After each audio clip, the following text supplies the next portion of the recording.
Wow. Wow.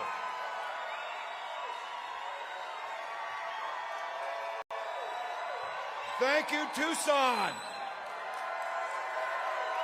Wow.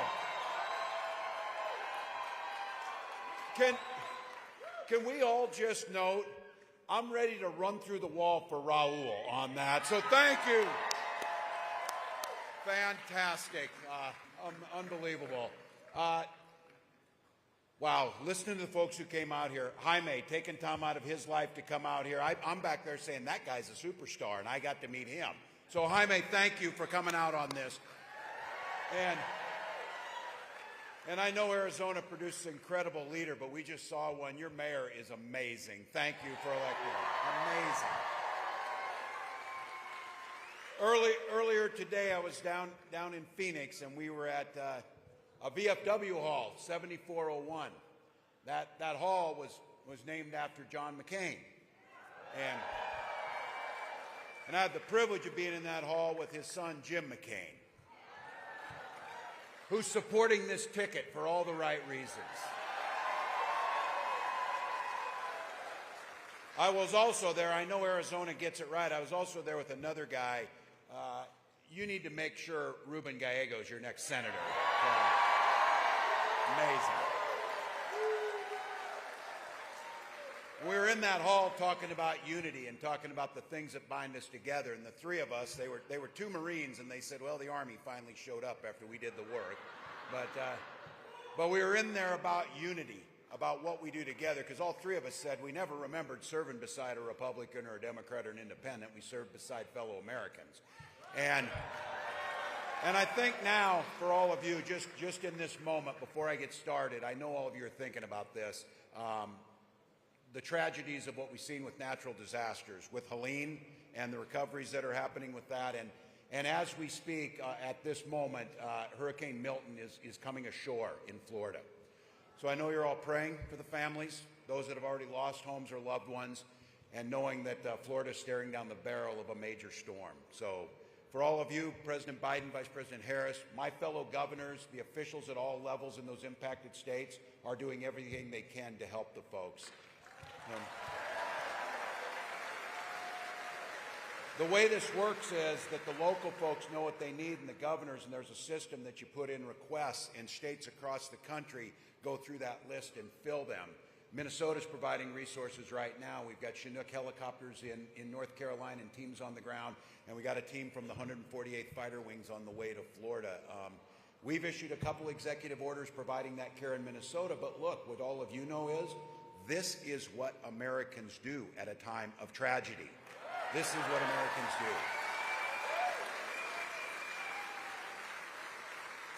They challenge us, but they bring out the best. And I think now for those folks that are affected, keep following local laws, keep following what the first responders are saying. Avoid the misinformation that's out there. That is not how this is supposed to be done. And you can count on, when we get through the next 12 hours of this thing, the goodness of the American people will shine. We will rebuild everything that needs to be done in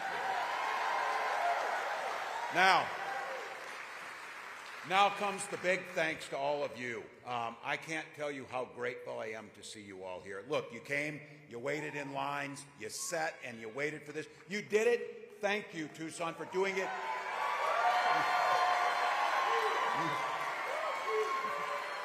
You talk about hospitality. You did it in a school gym. Thank you.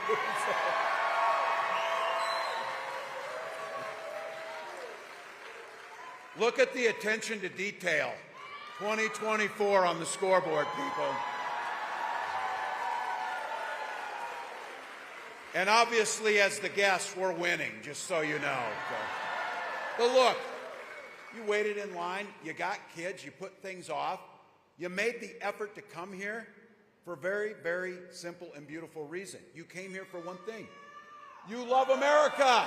You love America.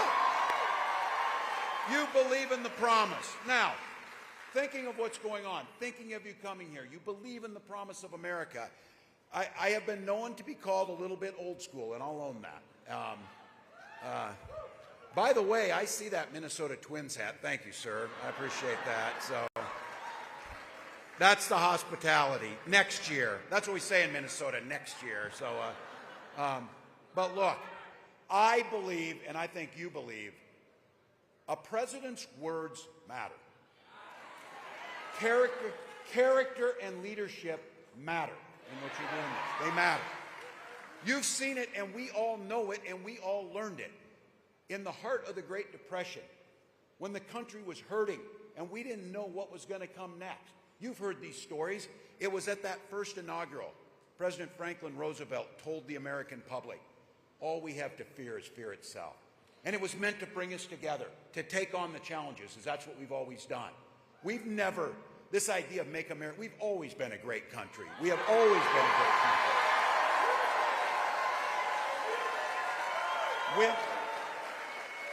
When communism was spreading throughout the world, suppressing human rights and freedom and threatening Europe, it was Ronald Reagan who stood there as the Russian Empire and the Soviet Union tried to spread and said, Mr. Gorbachev, tear down this wall. And at a time that the country needs the leadership during this most important presidential election, at the only debate between Kamala Harris and Donald Trump stood on that stage and said they are eating dogs and they're eating cats. Now, as Americans, that feeling you just got, both the revulsion, look, if this guy were an entertainer on TV, it might be funny. But it's not funny when it comes from someone who wants to be the President of the United States because it's dangerous. It's dangerous. Those words forced the Republican governor of Ohio to say that's not true, and it forced the Republican governor of Ohio to send state law enforcement to escort kindergartners to their school. That is not who we are. That is not leadership. So look, these guys are way more interested in sowing division than solving problems. On everything that you care about, Donald Trump and J.D. Vance have no plan, only for Donald Trump. That's it. But here's what's beautiful about a presidential election. There's a choice. Kamala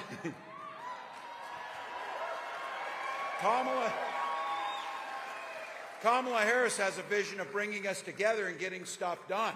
She talks about and she wants to be president for all Americans. And here's the thing. She's got a record of it. From the first day as a prosecutor till the time she was Vice President of the United States, she has had one client and one focus, the American people. The American people. She's a prosecutor. She took on the predators, took on the fraudsters who had to take people's homes, tried to take union pensions, and she's the one that prosecuted transnational gangs for human trafficking and drugs. She's the one who took on corporate interests who were trying to take people's homes by overcharging. That's the work of improving people's lives, finding solutions, and she never once hesitated to work across the aisle in a bipartisan manner. That's what leadership looks like. And I'll tell you, I'm proud to be your running mate. I gave you that image that the world saw of Donald Trump on that debate stage, but there was the other side of the stage, the poise, the leadership, the compassion, the grace of Kamala Harris. That's what the world saw. And I'm proud to be with her. She often talks about this. Where else but America can you have a middle-class kid from Oakland, California, and a middle-class kid from rural Nebraska running for president and vice president of the United States? So, some of you, I know you get this. I grew up in a small town, and when you're from a small town, there's a game you play, how small town? 400 people in my town. People say, that's not bad, I had 300. And then I follow up with, but I had 24 classmates. That was it. But look, whether you're in Oakland, California, whether you're in Butte, Nebraska, or whether you're in Tucson, Arizona, what you learn about what's most important is community and family and the common good of looking out for one another. That's what you do. I heard your public servants. That's what That's what animates my public service. That's what animates Kamala Harris's public service. And that's the type of service that we want to take to the White House come November 5th.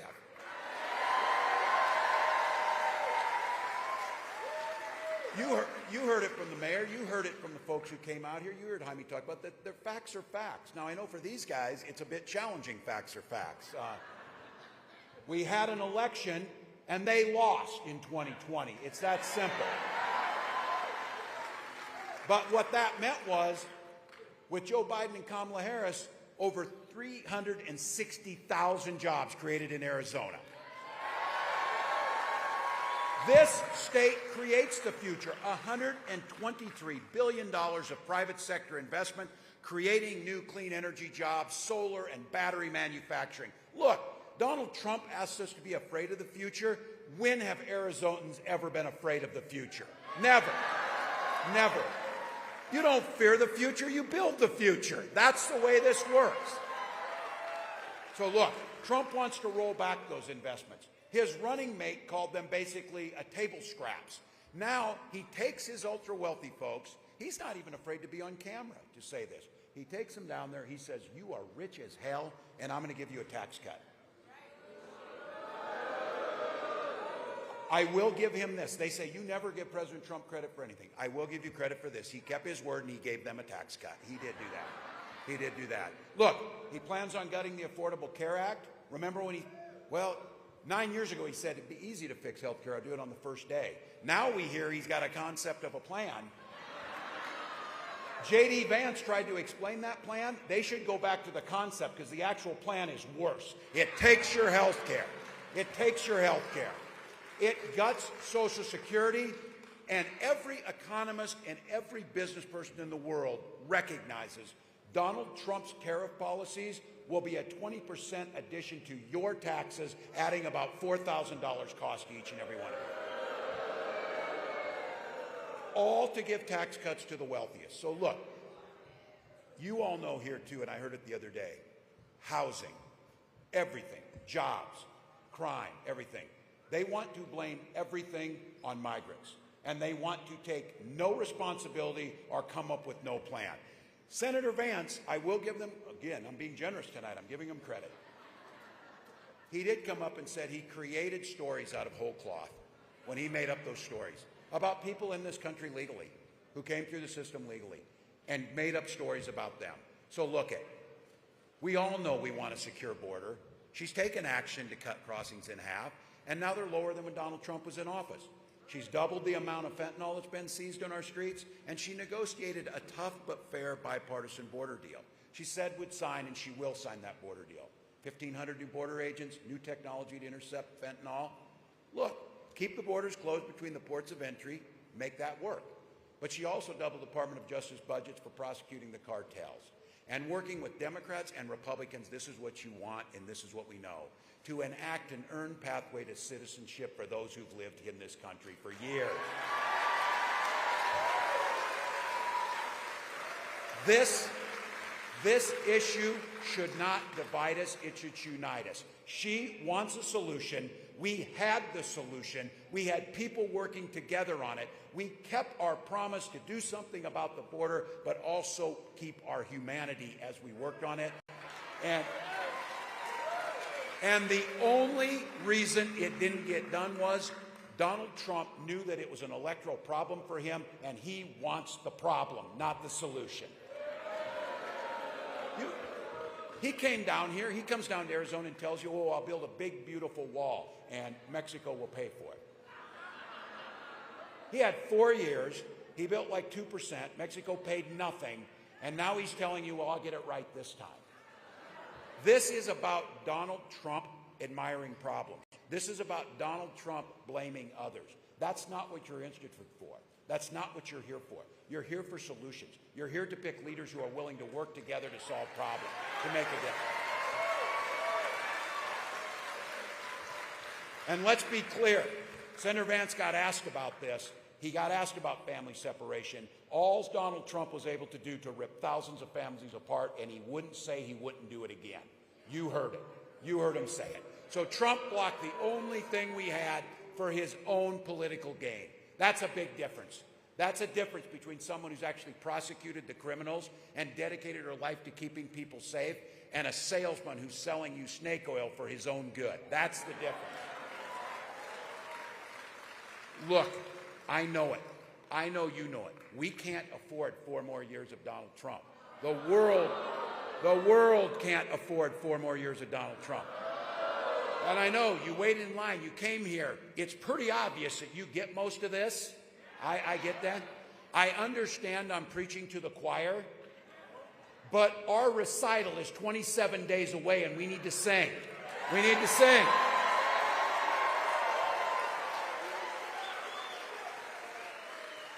Look, I got to be specific with my language. Before I said they didn't really have a plan. They actually do have a plan. And that plan is out there for you in the form of Project 2025. Now they're like, what's that? I never heard of it. Senator Vance said, I never heard of that. I said, and I asked, I said, well, that's weird. You wrote the foreword to the architect of Project 2025 book. Now, I've never wrote the foreword to somebody's book, but I'm pretty sure I would remember if I did and remember who the person was. But look, the football coach knows in me. They took the time. They put pen to paper. They created a plan to tax cuts to the wealthy, pregnancy registries, gut the federal service. They're actually in there privatizing weather forecasting and getting rid of National Weather Service. Like that's what they do. So look, the football coach knows in me. You make a playbook, you're going to run the plays. And that's what they're going to do. They're going to run the plays. So look, Kamala Harris gets it. And for many of you here, and I heard it. I heard it from Rahul. I heard it from others. One of the reasons she gets it is because she grew up middle class. She did not grow up. My God, if all of us would have started out with $400 million, we could have done better than Donald Trump.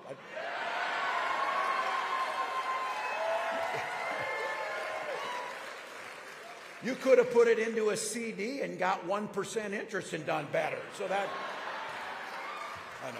Here's what she knows. You all know this. This isn't about not being happy someone's successful. This is about making sure we understand when the economy works best is when it's fair. And she's laid out a plan to make it so. Not a concept of a plan, a real plan. Opportunity economy. One that lifts up everybody, leaves no one behind. Look, we have a saying in Minnesota. You probably have it here too, though.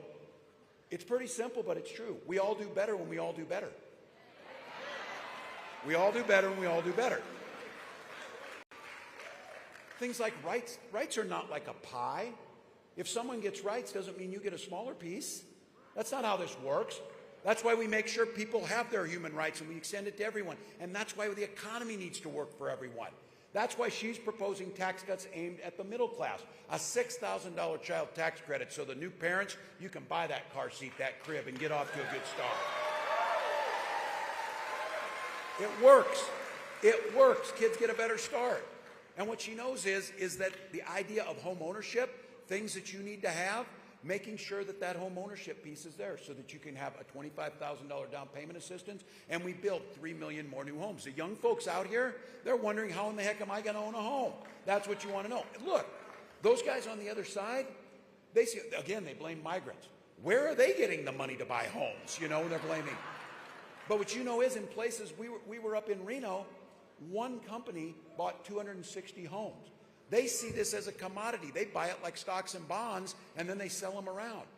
The home for us is the place we protect our kids. We celebrate holidays. We eat meals together. That's what she's trying to make happen. And then yesterday, for those of you in here, especially our seniors, those of you in here know this. Yesterday, Kamala Harris announced something that I think is transformational. I've seen this. She talks about things to give peace of mind. We're finally going to cover seniors through Medicare for home care. Home care.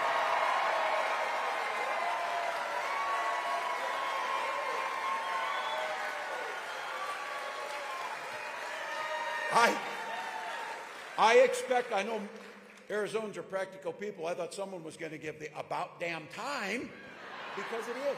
Look, seniors can age in their home.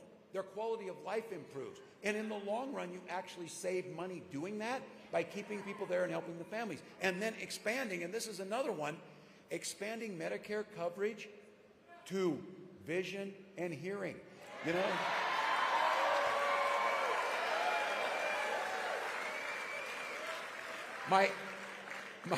My nearly 90-year-old mom got hearing aids here a few years ago, and dang, we're like, she doesn't stop talking now, and she's like into it.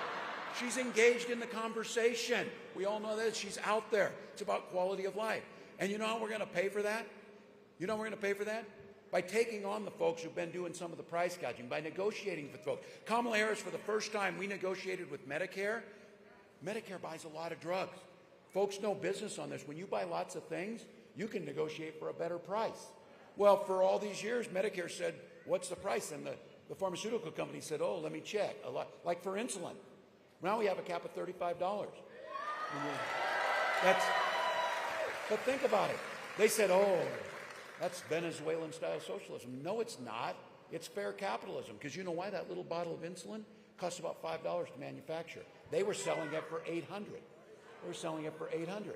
So what we do is we take the savings from that, and we expand the benefits on Medicare, and we have seniors living in their homes longer. We have them getting vision and hearing, and we have quality of life increase, and we ask the folks at the top to pay their fair share.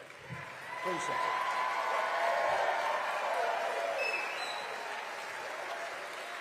So if any of your undecided relatives, or who might be on the other side, I know we all have them, I know I do, family members and stuff, what's her plan? You talk to them, especially if they're over 55, you tell them that. That is a dang good thing right there. Because you know I hear this, oh, I don't know, I don't really like Donald Trump's personality, but I like his proposals. Which ones? Tax cuts to billionaires?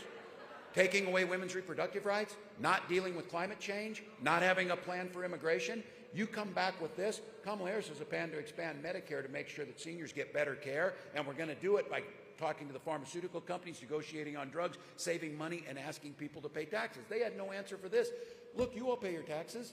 I mentioned at a debate, nope, we're fine. Those taxes pay for the police. They pay for the school. They pay for the roads. We simply want it to be fair. How is it that Donald Trump has not paid taxes for 10 of the last 15 years on federal taxes?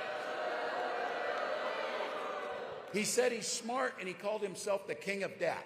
He did not lie about that either. He is the king of debt. So look, businesses, if you want to start a small business, and I know there's entrepreneurs in here, there's a tax credit for that. It's $5,000. That's not enough. It costs $40,000 to get the average small business off the ground. Kamala Harris has proposed a $50,000 tax credit to get small businesses off the ground. That's how you do it. But fundamentally, all of those things, there's also some really, really important things around this. Kamala Harris comes out on stage to a really beautiful song, Freedom. Freedom, and people, beautiful. But it's not just a song, she believes it.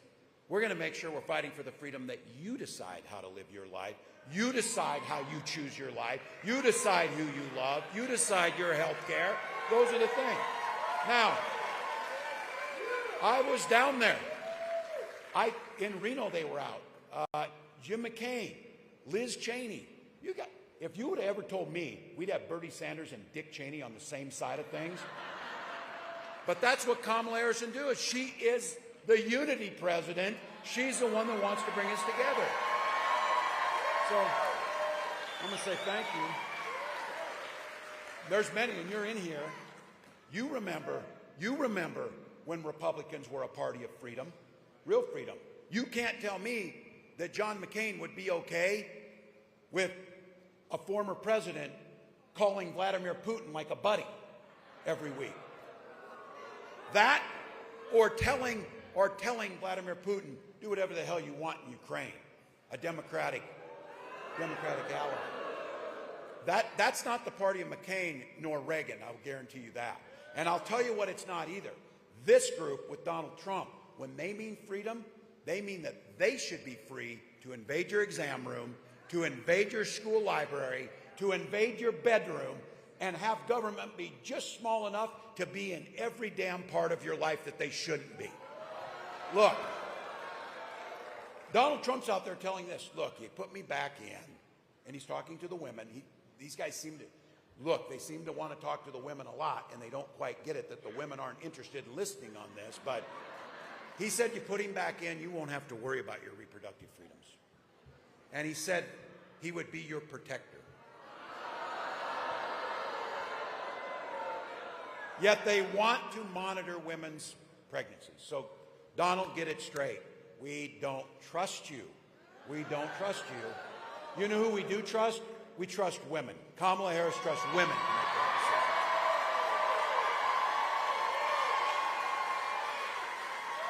decision. And to all of us, to Arizonans, to the party of Reagan, to the party of John McCain, to all of us in here, something we say in Minnesota, and I know you say it here, things work better in almost all aspects of life if people just mind their own damn business about things. That's it. I feel like the Republican Party, I should like trademark that, because that used to be their mantra. Stay out of our business, stay out of doing that. Now they want to be in every single thing you do. So look, for all of you, and I know there's different reasons on this, especially for the women in here, especially for the fathers, the husbands, but it's personal for all of us. And this idea, you think they're stopping with abortion? Oh, no. You know, it's a beautiful thing. We have 20 states that do this. It's not a beautiful thing that women are bleeding out in parking lots. It's not a beautiful thing that Amber Thurman has to drive from Georgia to North Carolina to get her care, and by the time she's now dead. And those are what's out there. They're not stopping. They're talking about access to contraception. And they're talking about limiting, and they've tried it, limiting fertility treatments for families that want to have them. And that's where it comes in. Look, those women that now you know their names, Amanda and Hadley, the names of women who are courageous in speaking out what their bands have done, same with us. You don't want to hear me talk about my personal health things or my wife's personal health things, but we've talked about it because we used infertility treatments. And that's how we got our beautiful daughter, by infertility treatments. I thought, oh. And for all of you, I talk about it. I don't want my kids to be thrust out there and they get, but look, they're my whole life, and I recognize if we're asking you to make us president and vice president, we damn sure better respect you and your family's decisions on they make. So here's my appeal to the Republicans in the group. When did the party of Reagan decide that government should make choices for you? They have not. When Vice President Harris and I talk about freedom, it's you, not politicians, and we guarantee you to the women in this country, you and your doctor will make the decisions when we restore Roe. Now, this freedom of dignity, and I'll bring this in here, freedom to retire with dignity. That's why this new proposal she put out is so exciting. But here's the thing. Every single year Donald Trump put out a budget, he proposed cutting Social Security. He called it a Ponzi scheme. They talked about raising the retirement age or cutting Medicare. J.D. Vance called it the single greatest obstacle to fiscal sanity. Oh, it wouldn't be the $8 billion in tax cuts you gave to the wealthiest people, creating the largest debt of a president at any time in American history. Oh, no. It would be my mom's Social Security check that's causing all the problems. She paid into that. Now, I get it. My mom looks for that check to pay for the bills that she needs to pay for her food, pay for her heat, and I get it. And from their perspective, Donald Trump, when you're sitting down at Mar-a-Lago and you're a billionaire, I'm pretty sure you don't care if your Social Security check comes. So you can think about, let's just cut that and give tax cuts to the wealthy. I'll tell you what, Social Security has been the greatest anti-poverty program that was ever created. We will strengthen it.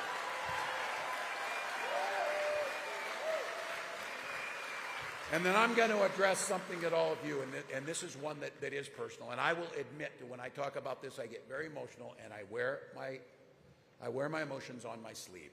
Because the other freedom is, and being in this space as a school teacher, and knowing the joy that's here, and knowing the parents who dress their little ones in their best clothes, and they send them off to school, and that teacher's waiting at the door to shake their little hands and welcome them into the world of learning that's out there and all the excitement or whatever. Our kids need to be free to be kids and go to school without being shot dead in their classroom. That's it.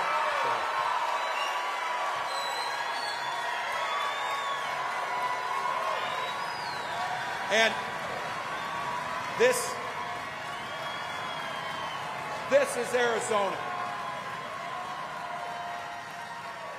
And I just want to lay this out because we should not take one back seat on this because I understand this. Look, I'm a veteran, I'm a hunter, I'm a gun owner. Saturday pheasant season starts out in Minnesota and I'm all excited to be back there to see this. This is not about the Second Amendment. Kamala Harris is a gun owner. We respect the Second Amendment. But our first responsibility is to protect our children, first and foremost. So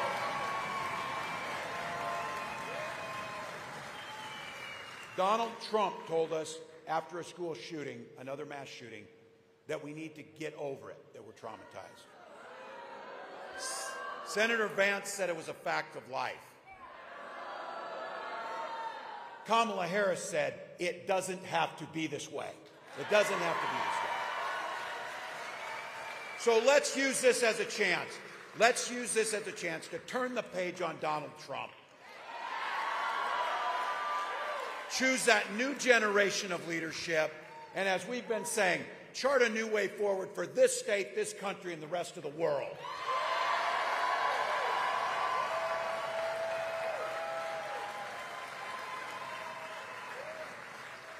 So look, you came out here and I'm grateful.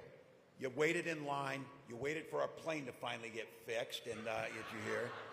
But again, you came here to be around people who care about this, who care about their country, and recognizing billions of people around the world could not imagine the chance to have the freedom to determine your own destiny, the way we go together. So look, it's hard work. You waited a long time. Heck, our country waited 250 years, almost 250 years, to do what we can do in 27 days when we get this done. Say hello, Madam President.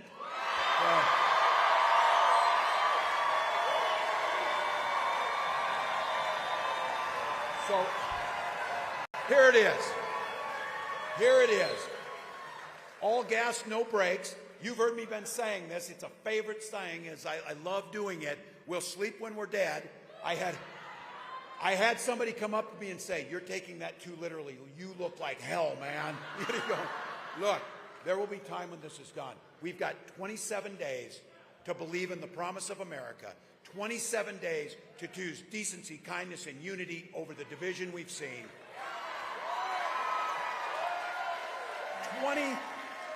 27 days to close the book and not have to hear about Donald Trump again.